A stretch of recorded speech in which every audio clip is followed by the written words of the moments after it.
નમસ્કાર વિદ્યાર્થી મિત્રો, ધોરણ 12ના BA સબ્જેક્ટના પ્રકરણ 10 બજાર પ્રક્રિયામાં આપણે જોઈએ તો બજાર પ્રક્રિયાની આકૃતિ કાલે આપણે જોઈ લીધી. હવે આજે આપણે બજાર પ્રક્રિયાના કાર્ય જોવાના છે કે એની અંદર કઈ કઈ પ્રકારના કાર્યો થાય. એની અંદર પેલું છે બજારીય સંશોધન થાય, બજારનું એક ચોક્કસ પ્રકારનું સંશોધન થાય. આપણે આ બધા પોઈન્ટ નીચે જોવાના જ છે. બીજું માલનું એકત્રીકરણ, ત્રીજું છે માલને વપરાશ લાયક બનાવવાનું, ચોથું માલનું પ્રમાણીકરણ અને વર્ગીકરણ કરવામાં આવે, પાંચમું માલ પર નિશાની કરવી, છઠ્ઠું છે કિંમત નિર્ધારણ કરવું, સાતમું છે માલનું પેકિંગ કરવું, આઠમું માલનો સંગ્રહ કરવો, વાહન વ્યવહાર, માલનો વીમો લેવાનો. સ્ટેપ વાઇઝ યાદ રાખશું ને એટલે બધા યાદ રહી જશે. 11મું નાણાકીય વ્યવસ્થા, 12મું જાહેરાત અને 13મું વેચાણ વિતરણની વ્યવસ્થા અને 14મું છે વેચાણ અને પછી વેચાણ પછીની સેવાઓ. બજાર પ્રક્રિયાની અંદર આટલા કાર્યોનો સમાવેશ થાય છે. પહેલું જે છે કે બજારીય સંશોધન. શરૂઆતથી લઈને અત્યાર સુધી આપણે એકને એક જ વાત કરીએ છીએ કે બજારમાં જે ગ્રાહકો છે એને શું જોઈએ છે, શું બજારમાં ચાલે છે, કયો ટ્રેન્ડ ચાલે છે, આ બધી વસ્તુનું નિરીક્ષણ કરીએ, બધી વસ્તુનું સંશોધન કરીએ, એ બજારીય સંશોધન. જો અહીં લખ્યું છે માર્કેટિંગના કાર્યોમાં બજાર સંશોધન એ સૌપ્રથમ કાર્ય.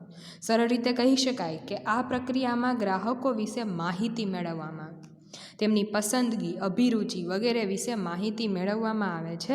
વર્તમાન સમયમાં ભવિષ્યની માંગની અપેક્ષાએ મોટા પાયા પર ઉત્પાદન થતું હોય ત્યારે તેમાં કેટલાક જોખમો હોય. જો સૌથી પહેલાંનું કાર્ય આ છે કે સૌપ્રથમ વખત બજાર પ્રક્રિયાની શરૂઆત ક્યાંથી થશે? બજારીય સંશોધન. સરળ ભાષામાં તો કે બજારમાં ગ્રાહકો વિશેની માહિતી મેળવવામાં આવે, એમની પસંદગી શું છે, એની અભિરુચિ શું છે, એના વિશે માહિતી મેળવવામાં આવે છે.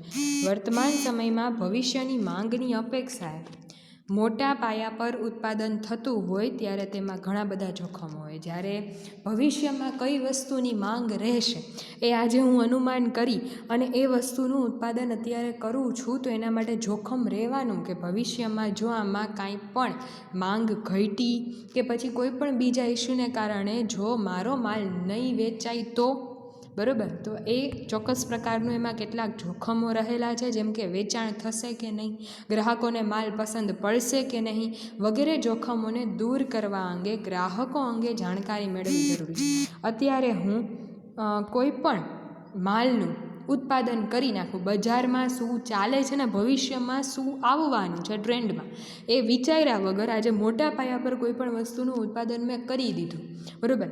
હવે બન્યું એવું કે એ વસ્તુ બજારમાં એની માંગ જ નથી કરતું, બરાબર. પ્લસમાં એ વસ્તુ બજારમાં ચાલે એવી નથી અથવા તો એનું વેચાણ જ નથી થતું. હવે આવા સંજોગોમાં તમે એ માલનું કરશો શું?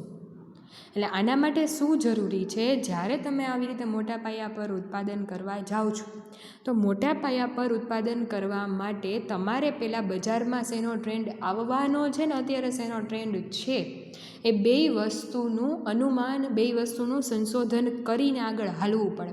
કારણ કે તમે કોઈની વસ્તુ નહીં બનાવો, બરાબર, એક સાથે મોટા પાયા પર આપણે ઉત્પાદન થતું હોય, મેન્યુફેક્ચરિંગ યુનિટો હોય એની અંદર, તો ત્યારે એ વસ્તુ ભવિષ્યમાં ચાલશે કે નહીં. આજે કોઈ મોબાઈલ કંપની મોબાઈલ બનાવે છે તો અત્યારે હું 5G બનાવી નાખું, પણ 5G નેટવર્કના કનેક્શન અત્યારે બજારમાં ઉપલબ્ધ જ નથી, અથવા તો નેક્સ્ટ 2 યર્સમાં પણ એ ઉપલબ્ધ થઈ શકે એનો કોઈ ચાન્સ નથી.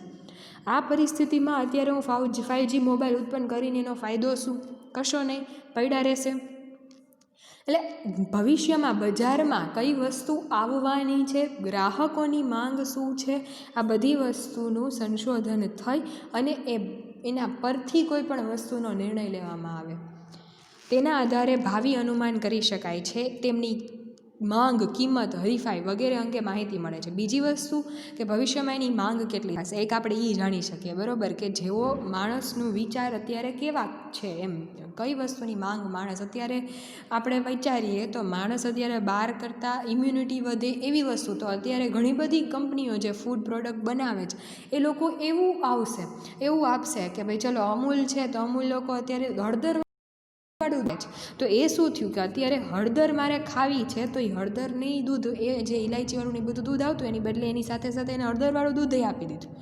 તો અત્યારે આ જસ્ટ એક એક્ઝામ્પલ. આવી રીતે તો આઈસ્ક્રીમ છે, ઘણી બધી ફ્રૂટ પ્રોડક્ટ્સ એવી છે કે જેમાં હવે ઇમ્યુનિટી શબ્દ ઉમેરાઈ ગયો. કોના કારણે? કોરોનાના કારણે. કે અત્યારે આપણે શું ઈચ્છીએ છીએ કે મારી ઇમ્યુનિટી જળવાય. તો હવે હું જે ફૂડ પ્રોડક્ટ્સ છે રેગ્યુલર યુઝ કરું છું એમાં કઈ રીતે મારી ઇમ્યુનિટી વધે, તો એ કંપનીવાળાને ખબર છે, ફૂડ પ્રોડક્ટ્સની કંપનીવાળાને ખબર છે કે અત્યારે ગ્રાહકોને શું જોઈએ છે. તો એ લોકો એ પ્રમાણે એની જાહેરાત કરશે, એ પ્રમાણે વસ્તુનું ઉત્પાદન કરશે અને એ પ્રમાણે એની કિંમત નક્કી કરશે. તો આ બધી વસ્તુ છે. પ્લસમાં હરીફાઈ કેટલી છે બજારમાં, કે કઈ કિંમતે કોઈ વસ્તુ કોણ આપવા તૈયાર થાય છે, એક આ જોવે. સાથે તમારા હરીફો કેટલા છે, તમે એક છો બજારમાં કે તમારા જેવા 1000 છે. આ બધી વસ્તુના આધારે આ બધી વસ્તુનું સંશોધન કરવામાં આવે, વગેરે અંગેની માહિતી મેળવવામાં આવે. આ માટે વિવિધ પદ્ધતિઓનો ઉપયોગ કરવામાં આવે. વિવિધ પદ્ધતિનો ઉપયોગ કઈ રીતે કરવામાં આવે છે? નમૂના પદ્ધતિ, કે એના ઉપર એના નમૂનાને મગાવવામાં આવતું હોય કે કઈ વસ્તુ બજારમાં ઉપલબ્ધ છે, બરાબર, તો એના નમૂનાની મગાવ. પ્રશ્નાવલી, ક્વેશ્ચનેર કરવામાં આવે કે ગ્રાહકો હોય ને તમારી પાસેથી વસ્તુ લઈ જતા હોય ને, તો એની પાસે કોઈ પ્રકારની પ્રશ્નાવલી, ફીડબેક ફોર્મ કયો તમે એને સાદી ભાષામાં, કે પછી એને ક્વેશ્ચનેર કહેવાય, એ ભરાવવામાં આવે. પ્રશ્નાવલી એક ભરવામાં આવે કે તમને કઈ વસ્તુનો છે, આમાં તમને સંતોષ થયો કે નહીં, આમાં શેની વધારે જરૂર લાગે છે, સજેશન શું છે. ચોક્કસ પ્રકારની એક ક્વેશ્ચનેર બનાવેલી હોય. એ ક્વેશ્ચનેરની એટલે કે પ્રશ્નાવલીની અંદર કેટલા બધા એ પ્રકારના પ્રશ્નો મૂકવામાં આવે અને આ પછી એનું એનાલિસિસ કરવામાં આવે. ધારો કે 1000 વ્યક્તિઓએ આ ક્વેશ્ચનેર ભરી, તો એનું એનાલિસિસ કરી અને એક ચોક્કસ પ્રકારનો નિર્ણય લેવામાં આવે કે મોસ્ટલી ગ્રાહકનો વર્ગ જે છે એ કેટલા ટકા કઈ વસ્તુ ઈચ્છે છે. તો એનાથી શું થશે, મને ભવિષ્યમાં જે વસ્તુ મારે કેમ બહાર પાડવી એના વિશેનો મને નિર્ણય લેવામાં સરળતા બનશે, એના માટે નિર્ણય લેવામાં મને આસાની થશે. તો આ જે છે એ આખી પદ્ધતિ છે, પ્રશ્નાવલી પદ્ધતિ, નમૂના પદ્ધતિ વગેરે, કે જેના દ્વારા બજાર સંશોધન કરવામાં આવતું હોય છે. બીજું છે આપણી પાસે માલનું એકત્રીકરણ. બજાર પ્રક્રિયામાં જ્યારે તમે સંશોધન કરી દીધા પછી ઘણીવાર માલ જુદી જુદી જગ્યાએ ઉત્પાદિત થતો હોય છે. એવું પણ બને કે આપણી જે અલગ અલગ પ્લાન્ટ્સ હોય તો બધા પ્લાન્ટ્સમાં ઉત્પાદિત થતો હોય, ત્યારે માલને કોઈ ચોક્કસ મધ્ય સ્થળે એકઠો કરવામાં આવે છે. કારણ કે એક સરખો માલ હશે તો એને એક સ્થળે આપણે એકઠો કરવામાં આવશે, જેને માલનું એકત્રીકરણ કહેવામાં આવે છે. કેટલીક વાર ઉત્પાદકો છૂટાછવાયા હોય, વસ્તુનું ઉત્પાદન મોસમી હોય, નાના પાયા પર માલનું ઉત્પાદન થતું હોય કે ઉત્પાદિત થયેલ માલ ઉપર પ્રક્રિયા કરવી જરૂરી હોય, ત્યારે માલનું એકત્રીકરણ કરવામાં આવે છે. કયા કયા સંજોગોમાં? પહેલું, કેટલીક વાર ઉત્પાદકો છૂટાછવાયા હોય, કે એક જ ઉત્પાદક પેઢી હોય એના ઉત્પાદકો છૂટાછવાયા હોય, તો ત્યારે પછી વસ્તુનું ઉત્પાદન મોસમી હોય, બરાબર. ધારો કે જે વસ્તુનું ઉત્પાદન થઈ રહ્યું છે એમાં રેગ્યુલર ઉત્પાદન થતું હોય, પણ હવે જ્યારે એની મોસમ આવી, કે જ્યારે એની સિઝન આવી, કે જ્યારે એ બજારમાં મૂકવાનો વારો આવ્યો, ત્યારે એ એકત્રિત કરીને એક જગ્યાએ મૂકવા પડશે. ત્રીજું, નાના પાયા પર માલનું ઉત્પાદન થતું હોય, પ્લાન્ટ હોય નાના નાના હોય, તો નાના નાના પ્લાન્ટમાં બધી જગ્યાએથી ઉત્પાદન થઈને કોઈ એક ચોક્કસ સ્થળે ભેગું કરવામાં આવે, કે ઉત્પાદિત થયેલ માલ ઉપર પ્રક્રિયા કરવી પડે એમ હોય. કોઈ એવો જે કહેવાય ને સેમી ફિનિશ્ડ માલ તૈયાર થઈ ગયો હોય અને પછી એને એ સેમી ફિનિશ માલને પૂરેપૂરો ફૂલી ફિનિશ્ડ કરવા માટે કોઈ એક ચોક્કસ જગ્યાએ મોકલવાનો હોય, અથવા તો એના ઉપર કોઈ પ્રક્રિયા કરવાની હોય, તો આવા સમયે પણ એ માલને એકત્રિત કરવામાં આવતો હોય છે. તો આ એક માલનું એકત્રીકરણ, આ વસ્તુ પણ માર્કેટિંગ, કે જેને તમે બજાર પ્રક્રિયા કહો, એનું જ એક કાર્ય છે. ત્રીજું છે માલને વપરાશલાયક બનાવો. ઘણીવાર માલને વપરાશ યોગ્ય બનાવવા માટે જરૂરી પ્રક્રિયા કરવી પડે છે. આ પ્રક્રિયાઓ સામાન્ય રીતે કાચા માલના સંગ્રહ સ્થાને જ કરવામાં આવે છે. માલ વપરાશ યોગ્ય બનાવતા તેની બજાર કિંમત વધી જાય છે. ગ્રાહકની જરૂરિયાત મુજબ જ પ્રક્રિયા કરવામાં આવે તે જોવું જરૂરી છે. એનું ઉદાહરણ આપ્યું છે, અનાજની સાફસૂફી કરવી, ફળોને પકાવવા. હવે ફળ જે છે, બરાબર, કાચી કેરી પણ ઉગશે અને પાકી પણ એ થશે. તો કાચી ઉગી છે, હવે એનો જેટલો યુઝ કરવાનો છે એનો તમે ઉપયોગ કરી લો. હવે બજારમાં કાચી ને પાકી બેની માંગ છે, પણ કાચી થશે પછી પાકીની માંગ તો રહેવાની. તો એ ફળોને પકાવવા, પ્લસમાં અનાજની સિઝન હોય ત્યારે માણસ અનાજ લેવા આવે, મરચું છે, ગરમ મસાલા છે, આ તે બધી વસ્તુ છે એનું શું છે કે એનું અલગ અલગ ભાગોમાં તમે એને વિભાજિત કરો, પ્લસમાં એ જે માલ જે છે એને વપરાશ લાયક બનાવો. એટલે કે જે અનાજ જે છે, હવે તમે સીધા દાંડા ઉપાડી લીધા છે તો એવો તમે બજારમાં વેચવા નહીં જાઓ, એમાંથી દાણા કાઢી એમાંથી જે ઉપર ચલો જે માલ જે બધો કચરો હશે એ તમે કાઢવાના છો. તો આજે છે એ માલને વપરાશ યોગ્ય બનાવવાની વાત થઈ, બરાબર. કપાસ છે તો કપાસના જે દાંડા તમે એમનેમ કાઢી લીધા છે, એની અંદરથી જે વચ્ચે ઓલા હોય એ કપાસિયા છે તેના એ કાઢી લઈ અને જે રૂ કરવામાં આવે તો એ પણ શું છે કે માલને વપરાશ યોગ્ય બનાવ્યું. તો આજે છે કે ઘણીવાર માલને વપરાશ યોગ્ય બનાવવા માટે એની ઉપર કોઈ ચોક્કસ પ્રકારની જરૂરી પ્રક્રિયાઓ કરવી પડતી હોય. તો આ પ્રક્રિયાઓ સામાન્ય રીતે કાચા માલના સંગ્રહ સ્થાને કરવામાં આવે કે ત્યાંથી પછી એને બીજી કોઈ જગ્યાએ, ધારો કે કપાસમાંથી મારે તેલીબિયા જે ઓલા છે એને તે એ સ્થાને મોકલી દેવામાં આવે, અને રૂ જે છે એને કાપડમાં કે એ જ્યાં જરૂરી હોય ત્યાં મોકલી દેવામાં આવે. તો આ જે વસ્તુ જે છે એ શું થયું કે કોઈક સ્થળે એનું વપરાશ લાયક બનાવવામાં આવે, એનો સંગ્રહ કરી અને પછી એને યોગ્ય જગ્યાએ મોકલવા. માલ વપરાશ યોગ્ય બનાવતા તેની બજાર કિંમત વધી જાય છે. આજે તમે એક નાનું એક્ઝામ્પલ આપું, ખજૂર હોય તો તમે ઠળિયાવાળો ખજૂર લેવા જાશો તો એનો ભાવ હશે એના કરતાં ઠળિયા વગરનો ખજૂર લેવા જાશો એનો ભાવ વધારે હોવાનો. પ્લસમાં ઘઉં લેવા જાઓ, બરાબર, તો સાફ કરેલા જે ઘઉં આવશે, વીણાટ જેને તમે કહો, એ ઘઉંનો ભાવ વધારે હશે જ્યારે થોડો સાફ નહીં કરેલા હોય એનો એટલો ભાવ નહીં હોય. તો આજે છે કે જ્યારે તમે કોઈ વસ્તુને વપરાશ યોગ્ય બનાવો છો, બરાબર, ત્યારે એના બજાર કિંમત આપોઆપ વધી જશે. આ છે એ બીજા લેવલની વાત છે, પણ આપણે જે અહીંયા જે વાત કરીએ છીએ એ શરૂઆતમાં જ્યારે ઉત્પાદન થઈને માલ બહાર પડે ત્યારની વાત છે. એટલે જે તે માલને વપરાશ યોગ્ય બનાવવા માટે એના પર જરૂરી પ્રક્રિયા કરવી પડે, એનાથી એની બજાર કિંમત વધશે, એ માલને સંગ્રહ કરવામાં આવશે અને માલને વપરાશ યોગ્ય બનાવવામાં આવશે. આ જે છે એ ગ્રાહકની જરૂરિયાત મુજબ આ બજારમાં મૂકતા પહેલાં આ વસ્તુ થાય એ જરૂરી છે. એટલા માટે આ એક ત્રીજું સ્ટેપ કે માલને વપરાશ લાયક બનાવવું. ચોથું છે તમારી પાસે માલનું પ્રમાણીકરણ અને વર્ગીકરણ. માલનું પ્રમાણીકરણ એવી પ્રક્રિયા છે કે જેમાં માલ કેવો હોવો જોઈએ એના ધારાધોરણો નક્કી કરવામાં આવે. એની ક્વોલિટી, એની ક્વોન્ટિટી, એની ક્વોલિટી છે કે એમાં કોઈ છબરડા ન થાય, બરાબર, એ જે ક્વોલિટીની વસ્તુ જેટલા ભાવમાં વેચાતી હોય એ ક્વોલિટી એની અંદર છે કે નહીં, બરાબર. એના માલના ધારાધોરણો કઈ પ્રકારના હોય, એના કદ, રંગ, ગંધ, સ્વાદ, પોષક તત્વો. હવે અમુક પ્રકારની વસ્તુ જે છે એના આપણે નક્કી કરેલા સ્ટાન્ડર્ડ્સ હોય કે આની અંદર આટલી વસ્તુ ખબર પાછળ લખેલું હોય, વિટામિન આની અંદર આટલા છે, એનો પછી એનો રંગ, રૂપ, કદ, એ ચોક્કસ પ્રકારની કોઈ બી પ્રોડક્ટની એક ક્વોલિટી કે એની જે રંગ, રૂપ, કદ છે એ બધું એક સ્ટાન્ડર્ડ નક્કી કરેલા હોય. એ નક્કી કરેલા સ્ટાન્ડર્ડ પ્રમાણે જે ઉત્પાદિત થયેલો માલ છે એ હોવા જોઈએ. ઘણી પેદાશોમાં સરકારી પ્રમાણીકરણ પણ જરૂરી બને છે. ઘણી વખત જે આપણે જે વાત કરીએ એ આપણે આગળ આવશે, પણ અહીંયા આપણે જસ્ટ વાત કરીએ સરકારી પ્રમાણીકરણની કે ભાઈ આ જે પ્રોડક્ટ છે એ આપણે ગ્રીન માર્કો અને રેડ માર્કો હોય કે ભાઈ આ વેજીટેરિયન છે અને નોન વેજીટેરિયન છે, તો એ શું છે એક સરકારી પ્રમાણ જ છે. પ્લસમાં આ જે ISIના માર્કા હોય છે, બરાબર, ઇલેક્ટ્રોનિક વસ્તુ, એ બધી વસ્તુ શું છે એ સરકારે નક્કી કરેલા અમુક પ્રમાણ છે કે એ જ્યારે એ ત્યારે જ એને મળતું હોય, એ જે માર્કો જે હોય એ એને ત્યારે જ મળતું હોય જ્યારે એની અંદર ટેસ્ટિંગ થઈ ગયું હોય કે એની અંદર જે ધારાધોરણો મુજબ જે વસ્તુ હોવી જોઈએ એ વસ્તુ એની અંદર હોય, બરાબર. તો આ રીતે એના પ્રમાણીકરણ જરૂરી બને છે.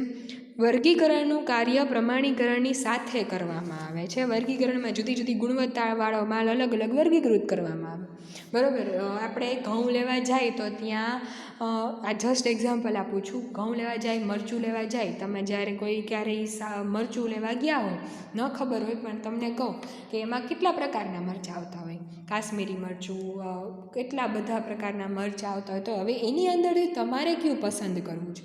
હવે આજે આપણને પસંદગી મળી ક્યારે મળી હશે, જ્યારે એ મરચાંનું ઉત્પાદન કે જે પ્રકારના અલગ મરચાંનું ઉત્પાદન થયું છે તો એ અલગ મરચાં અલગ જગ્યાએ રાખવામાં આવે. ઘઉં છે તો એ કણિક ઓલા હોય પછી અલગ અલગ પ્રકારના જે એની અંદર જે પ્રકાર આવે છે, કેરી છે તો કેરી અલગ અલગ પ્રકારની આવે છે. તો આ બધું શું છે કે એને અલગ અલગ પ્રકારે એની ક્વોલિટી વાઇઝ, એની જે જાતિ વાઇઝ એને વિભાજિત કરવામાં આવે, એની અલગ અલગ કિંમતને એ બધું નક્કી કરવામાં આવે. તો આ રીતે એની ગુણવત્તાની પ્રમાણે એના પ્રમાણીકરણ અને વર્ગીકરણ કરવામાં આવતું હોય છે. તેથી માલના વર્ગની કિંમત નક્કી થાય.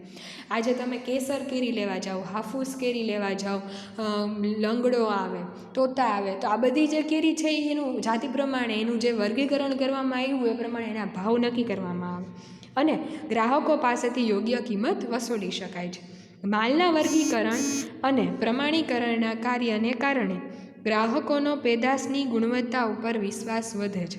હવે જે તે માલ જે છે બરાબર, એના ઉપર મેં કીધું એમ જેવા માર્કાને જે પ્રમાણીકરણ કરેલું હોય તો એ પ્રમાણીકરણની એની ઉપર છાપ હોય તો એના કારણે ગ્રાહકોનો એની ગુણવત્તા ઉપર વિશ્વાસ વધે છે. અમુક ચોક્કસ પ્રકારનું કોઈ સ્ટાન્ડર્ડ નક્કી કરેલું હોય, કોઈ ચોક્કસ પ્રકારનો માર્કો નક્કી કરેલો હોય કે કોઈ ચોક્કસ પ્રકારની છાપ નક્કી કરેલી, એ છાપ કે માર્કો કે સ્ટાન્ડર્ડ એની અંદર લખેલું હોય બરાબર, તો એ જે તમે લેવા જાઓ છો એની અંદર એ વસ્તુ લખેલી હશે તો આપણને એ વસ્તુ ઓથેન્ટિકેટ લાગશે અને આપણે એ વસ્તુ પર વિશ્વાસ વધારે કરશું. તો આ જે વસ્તુ છે એ એના માટે જરૂરી છે. ભારતમાં ખેત પેદાશનું વર્ગીકરણ કેન્દ્ર સરકારનું બજાર ખાતું કરે છે. ખેત પેદાશનું વર્ગીકરણ કરશે કેન્દ્ર સરકારનું બજાર ખાતું. ઔદ્યોગિક ઉત્પાદનોનું વર્ગીકરણ ભારતીય પ્રમાણ સંસ્થા એટલે કે BIS કરે છે બરાબર. આ જે વસ્તુ જે છે એ આ પ્રમાણીકરણ અત્યારે આપણે ખેત લેવલે અને ભારતીય ઔદ્યોગિક ઉત્પાદનોના લેવલે કોણ કરે છે એ આપણે જોયું. બ્યુરો ઓફ ઇન્ડિયન સ્ટાન્ડર્ડ, BISનું full form bureau of Indian standard છે, ભારતીય પ્રમાણ સંસ્થા એ કરતી હોય છે બરાબર. તો આ જે વસ્તુ જે છે એ પ્રમાણીકરણ અને વર્ગીકરણ થઈ ગયું. હવે માલ પર નિશાની કરવી. આ નિશાની ઉત્પાદકના માલને હરીફોના માલથી અલગ પાડે છે. હવે આજે બાલાજીની વસ્તુ છે તો એ બાલાજીની હશે, બીજી વેફર્સ હશે તો એના ઉપર એનો માર્કો. તો આજે છે એ એના હરીફોથી એને અલગ પાડે છે. માલ પર નિશાની એ માલ પર મૂકવામાં આવેલી એક વિશિષ્ટ છાપ છે. ગ્રાહક આ છાપના આધારે જ માલને ઓળખે છે. નિશાની કરેલા માલને કારણે ગ્રાહકો ભળતા માલથી છેતરાતા નથી. ક્યારેક કોઈ કંપની વિનાની માલની વસ્તુ હોય બરાબર, તો એ વસ્તુ મિક્સ થઈ જાય. આજે ધારો કે આપણે ફરસાણની દુકાને લેવા ગયા તો આજે એક નાની દુકાનમાંથી માલ લીધો અને બીજી દુકાનમાંથી માલ લીધો, બેને મિક્સ કરી નાખીશ કોઈને કંઈ ખબર પડવાની નથી. પણ જ્યારે કોઈ ફરસાણનું પેકેટ ગોપાલ કે આ તે આપણે લીધું તો એ તો ગોપાલના જ છે બરાબર, તો એના પેકેજિંગ ઉપરથી એના માર્કા ઉપરથી આપણને ખબર પડી જશે. તો આ વસ્તુ છે કે માલથી કોઈ છેતરાતું નથી. નિશાની કરેલા માલની જાહેરાત સરળતાથી કરી શકાય છે. નિશાની કરેલ માલ ગ્રાહકોમાં પેદાશની ગુણવત્તાની ખાતરી આપે છે કે આ એ જ કંપનીનું છે જે તમારે જોઈએ છે બરાબર. આજે હું પતંજલિની કોઈ વસ્તુ લેવા જાઉં છું તો એનામાં પતંજલિનો માર્કો હશે, એની નિશાની હશે, તો મને ત્યાં વિશ્વાસ આવવાનો જ છે કે આ વસ્તુથી હવે હું છેતરાવાની નથી. આજે એમનેમ કોઈ પેકેટ મને આપી દેશે તો મને એ નામ વગર, એની નિશાની વગર એના ઉપર વિશ્વાસ એટલો નહીં આવે જેટલો મને બ્રાન્ડ ઉપર વિશ્વાસ છે. તો આ જે વસ્તુ છે એ ગુણવત્તાની ખાતરી આપે છે કે જે આપણને ખબર છે કે આની વસ્તુ આવી જ આવે છે તો મને ખાતરી મળી ગઈ કે ના બરાબર છે. ઘણીવાર ઉત્પાદક પોતાના માલને નામ પણ આપે છે અને એને બ્રાન્ડ કહેવામાં આવે છે. જે શબ્દ હું હમણાં બોલી, પોતાના ઉત્પાદનને નામ આપી દે એટલે એની બ્રાન્ડ બની જાય બરાબર. બ્રાન્ડમાં કોઈ પણ નામ, નિશાની, નંબર, ઉત્પાદકનું નામ કે ચિત્ર લઈ શકાય છે. આજે કોઈ પણ કંપનીની ફૂડ પ્રોડક્ટ્સ લઈ લ્યો કે પછી ચલો આજે આપણે ટાટાની વાત કરીએ તો ટાટાનો જે ટી છે બરાબર, કે કોઈ પણ એવા રિલાયન્સ છે તો એનો એક માર્કો હોય. તો આજે બધા જે એના સિમ્બોલ્સ છે કે જે તમે એને એક ચિત્ર તરીકે કહી શકો, એનો આર આવતો તો આપણને ત્યાંથી ખબર પડી જાય કે આ શેનું છે. તો કે વોડાફોન આઈડિયા ભેગું છું તો એનો VI, હવે એ VI ઉપરથી ખબર પડી જાય કે આ કઈ કંપની છે. તો એના ઉત્પાદકનું નામ, એના નિશાની હોય અમુક બરાબર. બધી પ્રકારનું જે બ્રાન્ડનું નામ જે છે એની અંદર કોઈ પણ નામ હશે, કોઈ નિશાની હશે, કોઈ નંબર હશે, ઉત્પાદકનું નામ હોઈ શકે અને ચિત્ર પણ હોઈ શકે. આ પ્રકારે એની બ્રાન્ડ તૈયાર થતી હોય. જે તે કંપની, જે તે વસ્તુ છે એની ગુણવત્તા ઉપર એ જે તે ઉત્પાદકની કોઈ એક ચોક્કસ નામ આપી દેવામાં આવે તો એની બ્રાન્ડ બની જાય. તો આ જે છે કે માલ પર નિશાની કરવી, તો એને બ્રાન્ડ આપવી પણ કહેવાય અથવા તો કોઈ નિશાની આપવી પણ કહેવાય. તો આ જે વસ્તુ જે છે, આટલા 5 કાર્યો આપણે આજે રાખીએ અને પછી આપણે નેક્સ્ટમાં જોશું. 15 છે, બીજા 10 પછી જોશું. આજે અહીંયા સુધી રાખીએ. Thank you.